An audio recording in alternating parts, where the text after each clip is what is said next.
let's talk about referrals. Okay. And I know you've said before that one of the best things you can do for your practice is to refer out. Would you talk about that? Yeah, because when you're first starting in practice, Uh-huh. you need to fill hours, generate income fairly quickly. Uh-huh. It's normal, pretty common to take anyone and everyone that comes through the door, assuming you're competent to treat them. Mm-hmm. But at some point, when you're ready to start building your practice for the long term, Mm-hmm. in a direction that supports your interests, your values, and your lifestyle, it's worth taking some time to identify the types of clients or the types of problems you enjoy working with. Mm-hmm. And if you want to fill your practice with the work that you enjoy, you'll need to set up your marketing to attract those people. And at the same time, it means turning away referrals that don't fit with your preferences. Uh-huh. Which can be tough to do when you're just starting out. Well, it wouldn't be when you're just starting out, but when you're kind of, have a few clients and you really want and it's when you already have a few clients Uh-huh.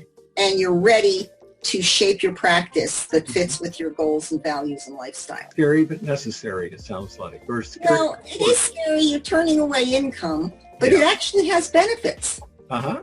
First, when you're seeing people that you like working with, you're less likely to be drained at the end of the workday because you don't have to struggle.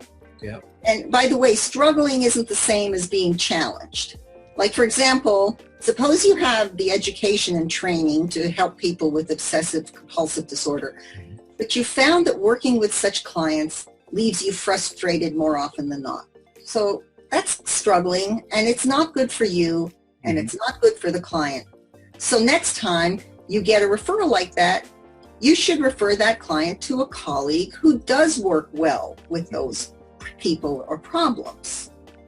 Great example. Why would you send business to a competitor? Well, we do compete with colleagues in some ways, but everybody's practice is a little bit different and we all have our strengths. And when you refer a prospective client to another mental health professional, the clinician will appreciate that and they'll likely remember that and think of you when they have no space to accept a client or they find that there's a client who would fit with what you do, which, by the way, it's important to let other mental health professionals in your area know what it is that you do best. Okay. So that's one thing. So it helps with referrals back to you. But as far as the prospective client is concerned, the person will tend to view you as looking out for their best interests rather than for yours. Like, I'm not the person to see you, but here's a couple of names that might be of help. And they see you as an ethical clinician, and they'll remember that.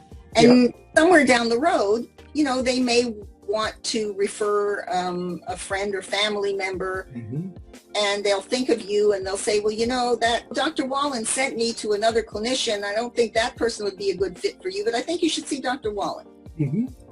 So you're building equity both with the clients potentially and your colleagues. Yes, building equity, that's a very good term to use. Yeah. So in summary, it's counterintuitive to refer out, but it's one of the best things that you can do both for your reputation and for future referrals.